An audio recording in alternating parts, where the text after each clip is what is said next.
F-16战机能一举扭转俄乌战场的局势。火力军之前也说了 F-16即将嫁到乌克兰的消息，但是没有说 F-16具体能在俄乌战场上的作用。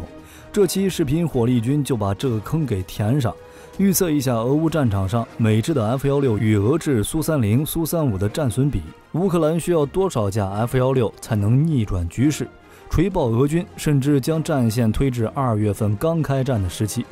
7月中旬的时候，美国的众议院就通过了一项法案，拨款1亿美元用于培训乌克兰飞行员和地勤人员，让乌克兰的飞行员熟悉一下3大美制战机，也就是 F-15重型战机、F-16空优战机和 A-10对地攻击机。这3款战机很有说法。F-15最初设计的时候定位是空优机，但是经过美军的魔改，都已经要成为轰炸机了。现在它是一款以对地攻击为主的战机， F-16是正统的空优机， A-10攻击机的暴力洗地能力更是超过了海马斯。如果这3种战机能送到乌克兰兄弟的手里，那么胜利的天平就会偏向乌克兰。空军为地面部队铺路，这是现代战争最基本的做法，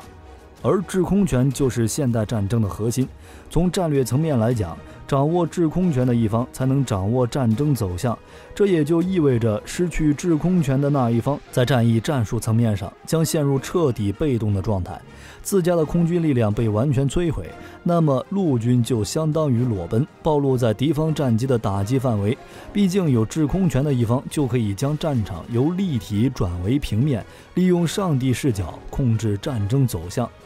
只是就空军实力而言，俄罗斯要强太多了。乌克兰从20世纪90年代开始就没再买过1架新型战机，虽然老父亲苏联也给乌克兰留了不少好东西，战斗机、轰炸机、攻击机等等都有存货，只是苏联解体之后，乌克兰的经济断崖式下降，饭都吃不起了，哪还有功夫管那些战机？于是这些飞机被卖了不少，因为没钱维护还报废了一部分。在俄乌开战之前，乌军能用的战机就只有37架米格29、32架苏37、12架苏24战斗轰炸机和17架苏25攻击机，看着型号都是冷战时期遗留下来的老年机，年龄都已经超过30岁，甚至有相当一部分已经达到40-50岁，战斗力少得可怜。现在这些老年机基本上在俄乌战场的第1阶段都挂了，只有一些少量的战机转移到了西部，才不至于全军覆没。现在俄乌战场上，乌军战机都是北约小伙伴支援的苏25和米格29。问题是这些战机跟那些老年机差不多，在战场上根本就不是俄军苏35、苏30的对手，所以执行的也都是一些偷袭任务，空中打击俄军的后勤部队以及一些弹药库。因为性能不够的缘故，成功率也少得可怜，所以在战场初期的时候，乌军受限很大，基本上都是死守城市。乌军的特种部队打游击战伏击俄军后勤部队，而俄军可以在战场上自由活动，任意前进，对重要地区进行分割包围，这就导致乌军在野战阵地根本无法阻止俄军前进。特种部队对俄军后勤的袭击虽然也有一些效果，但还是无法阻挡俄军的装甲集群前进。直到北约好兄弟支援的毒刺标枪以及装甲车之后，这种情况才有所好转，从一边倒的局势转变成了僵持，双方开始火炮互射。但不能否认的是，即使是僵持，俄军现在也是占据优势，在一点一点地蚕食乌军的土地。北顿失守就是一个最好的例子。失守之前，美国就看出了乌军的劣势，支援了海马斯；失守之后，更是加大了援助的力度，继续支援海马斯 M270 火箭炮，培训乌克兰飞行员驾驶 F-15、F-16、A-10，意思也很明显。等这些飞行员学会之后，再找个时机，我就把这些美制战机送过去。那么 F-15、A-10、F-16这些战机在俄乌战场上能起到什么作用？F-15和 A-10的作用想都不用想，无非就是炸一炸俄罗斯的后勤部队和装甲集群，缓解乌军地面部队的压力。重要的还是 F-16这种空优机能起到的作用。换句话说，就是乌军拿到制空权之后，战局会如何改变？当前的俄乌战场，俄罗斯空天军虽然占据优势，但是并没有取得绝对的制空权，双方都保持了一定的空战能力。乌军的大多都是苏25和米格29，俄罗斯空天军的主力战机则是苏30、苏35，其余的也都是老式战机，无非是俄罗斯在其基础上改进而已。主力战机差了一代，根本没法打。所以 F-16抵达俄乌战场之后，就可以彻底改变当前的战况。火力军可以断言能暴揍俄军战机。F-16可以说是世界上性价比最高、性能最稳定的战斗机。最强不好说，毕竟还有5代机，机头下方装有20毫米火神机炮，用于近距离空中格斗，也能携带7700公斤炸弹，像轰炸机一样执行轰炸任务。可以说，近距离格斗、超视距作战、对地攻击都是碾压俄制战机。F-16还有一个外号——苏式战机杀手。服役40年，在空战当中只输过一次，就是被幻影2000战机击落过1架。根据统计 ，F-16战机一共击落过61架苏制战机，苏24、米格29、米格25、米格23都被 F-16揍过。当年巴基斯坦空军驾驶 F-16战机对苏联空军取得了实战全胜纪录。当然，降维打击是个4代战机都行，这没啥好吹的。在俄乌战场上 ，F-16的对手是苏35，这点是 F-16战绩榜的空白，它还没有与高级的俄系战机，比如苏30、苏35战机交过手。这次揍完苏35就圆满了。现代空战的基本法则其实就是观察、判断、攻击、脱离，考验的也就是3个指标：航电系统、空空导弹机动性。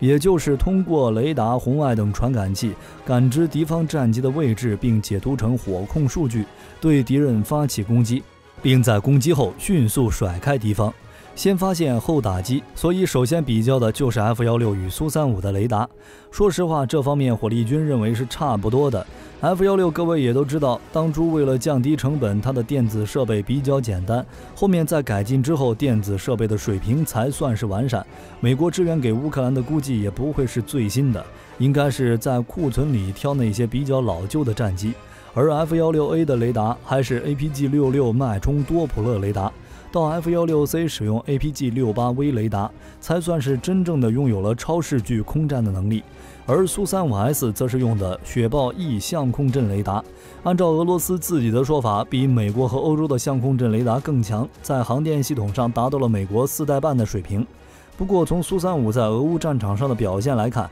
结果很明显，俄罗斯在吹牛。那一架架被打下来的苏35，感觉都是在打俄罗斯的脸。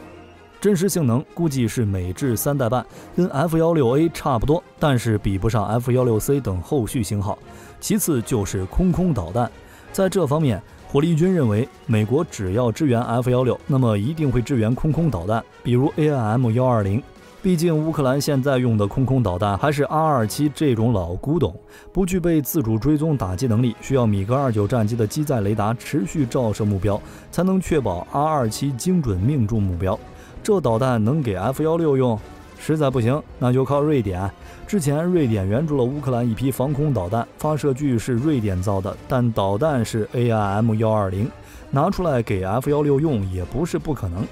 所以等 F-16抵达俄乌战场之后，一定是 AIM-120和 R-77对拼。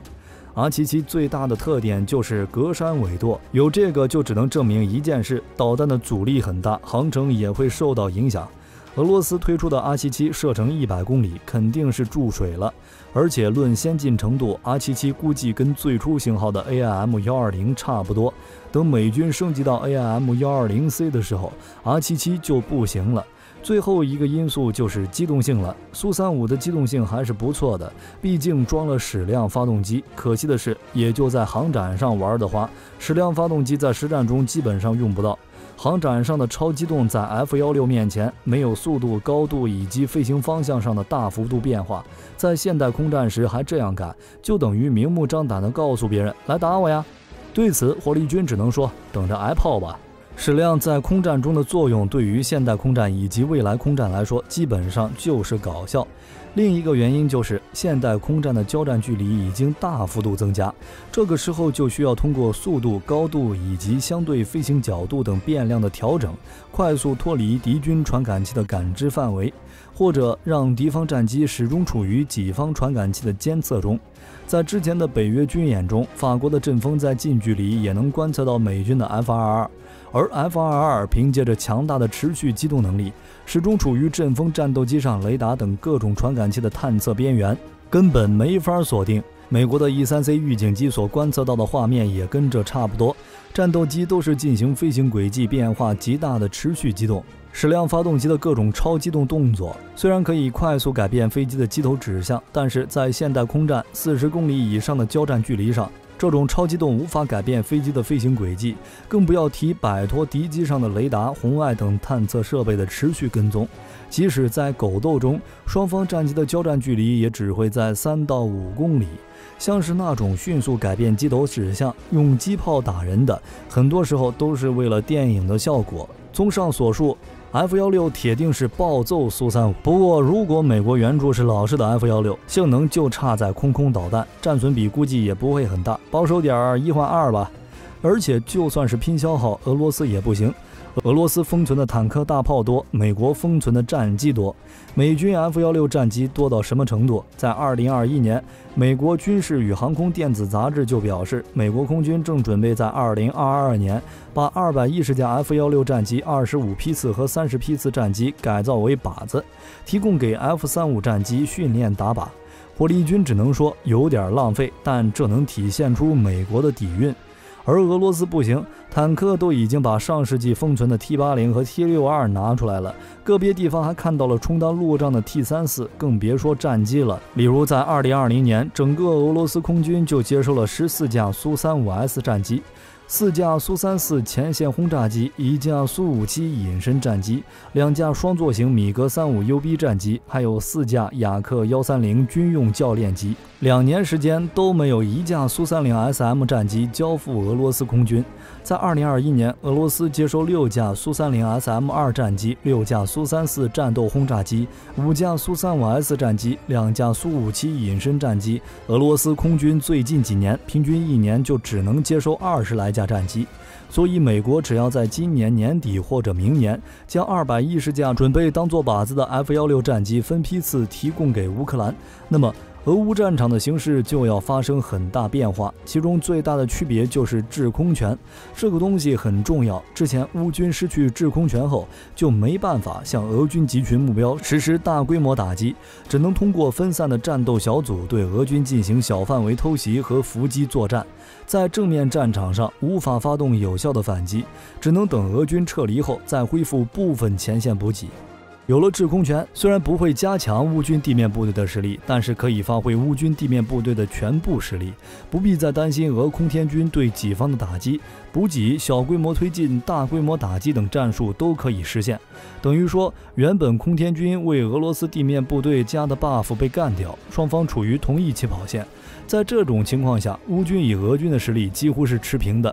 之前我们也提到，俄乌战场的状态就是炮火连天，双方火炮对射，在这方面乌军占据一定的优势，毕竟北约好兄弟支援的武器个个都是精品，北约制式火炮射程普遍超过俄军当前使用的火炮，而且俄军火炮的信息化程度不足，精度不行，之前的战斗中都是暴揍俄式火炮，就比如法国支援的凯撒自行火炮，6门摧毁80门俄军重炮。俄军的火炮能与乌军5-5开，就靠一个量多。2S1康乃馨、2S3金合欢、2S7M芍药，这些上世纪60、70年代研制的老式火炮，俄罗斯都已经拿出来用了。在射程上，本来还有一个龙卷风远程火箭炮还能撑一下门面，结果海马斯来了之后也不行了，射程没有海马斯远，精度也没有海马斯高。有了制空权之后，乌军就可以完全发挥这些精确制导火炮。能不能在地面战场推进战线，火力军不敢打保票，毕竟乌军人不多，火炮的数量也不多，但能确定的是绝对不会再后退。另一个改变就是可以大幅度削弱俄军的地面实力，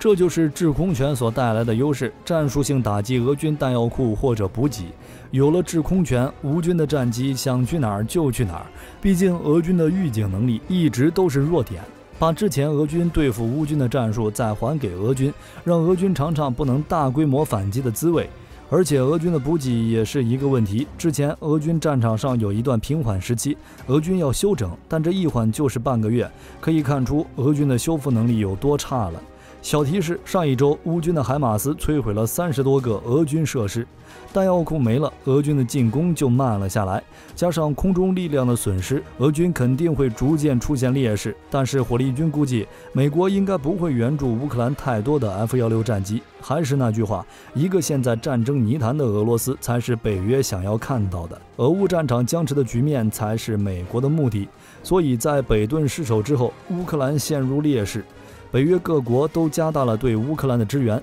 海马斯 M270 豹 2A4 要什么给什么，就是为了稳住乌克兰的局势。当然，从乌克兰兄弟的角度来看，不管北约支援武器的初衷是什么，结果肯定是一大堆的先进武器进入自家军队，帮助自己抵御俄罗斯的侵犯，也没什么问题。所以乌军在得到美制战机之后，大概率是无法获得完全制空权，但情况肯定会有所好转，可以很好的限制俄军的地面部队和空军战机的活动，特别是俄罗斯的炮兵部队火力直接减半，像之前那样肆无忌惮地进行大阵列炮兵轰击战场的场景基本上是不会再出现了。小规模的火炮对射一定是乌克兰占据上风，毕竟无论是精度还是射程，北约各国提供的火炮都要远远超过俄罗斯。唯一的问题就是俄罗斯的进攻和防御能力都下降之后，普丁肯定能发现俄罗斯的战线会一直往后退，之前已经占领的地方会被乌军重新拿回来，到时候俄军会采取什么样的措施就不得而知了。继续加强俄乌战场的投入也不是不可能，但唯一能确定的是俄乌战场环境会更复杂。但就结果来说， F-16进入俄乌战场之后，俄军胜利的希望就彻底没了。俄只有一个窗口期完美解决乌克兰问题，那就是2月24日早晨到2月27日深夜这3天打穿乌克兰是一个幻梦，但那是唯一让俄取胜的时间窗。错过这个窗口，俄罗斯就永远失去了拿下乌克兰的可能。如果说普京的目的是打下整个乌克兰，北约不可能答应，想必波兰也压不住火要参战了。如果说打下顿巴斯就停手，那么只要乌克兰缓过一口气，也不可能善罢甘休，依然是不依不饶地跟俄耗下去。俄罗斯还是看不到解决乌东问题的希望。如果说是指望把乌克兰打趴下，让乌克兰求和，那就必须在战场上获得决定性的胜利。但就过去140多天的实际情况来看，乌克兰并未越来越衰弱，反而越打越精神。那么俄罗斯取胜的机会还有多少？而且俄罗斯国内也没有什么力量能让它长期打下去。要说俄罗斯能打到现在，唯一的指望就是能源收入，因为石油价格上涨，俄罗斯的国家收入确实上涨了，但这能持续吗？绝对不可能。而且石油的价格最近也在慢慢回落，那么一个经济凋敝的国家根本无法维持大规模的战争。这期视频到这儿就结束了，各位认为 F-16什么时候能抵达乌克兰呢？欢迎在视频下方留言评论，如果内容有不对的地方，也欢迎各位在下方指正。我是火力军，下期见。